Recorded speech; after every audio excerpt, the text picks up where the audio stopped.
Happy Tuesday, everyone. Let's get into it because the macro picture keeps getting more extreme. U.S. federal debt hit a record $39.4 trillion, rising $3.2 trillion over the past 12 months, which means the government is adding debt at a pace that would have been considered a crisis just a few years ago.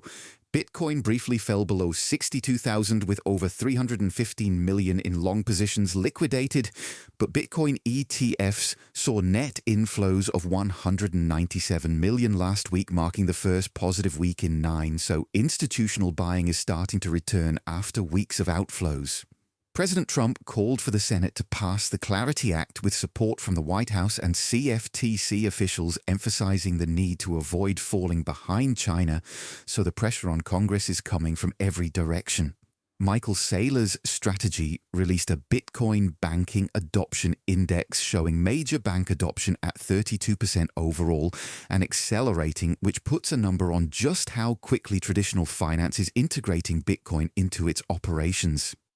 The US government deposited $8.79 million worth of Bitcoin to Coinbase, which could be a routine transfer or a sell signal depending on what follows. Brazil's OranjeBTC added 8 more Bitcoin, bringing its total to 3,912, continuing to lead Latin American public companies in holdings. Brent crude surged 10% amid renewed US-Iran tensions, so every time the market thinks the energy crisis is over, it comes roaring back.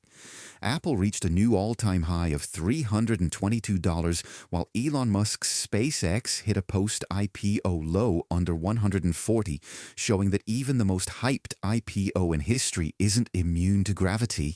The US issued $81 billion in refunds following a Supreme Court ruling on Trump's tariffs, and the Pentagon invested $25 million in a rare earth startup to secure domestic critical minerals.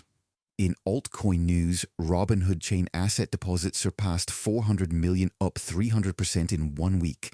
Hyperliquid hit a record 9.1% share of aggregate perpetual open interest versus centralized exchanges.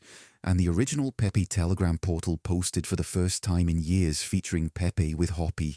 Make sure to follow, and I'll catch you right back here tomorrow.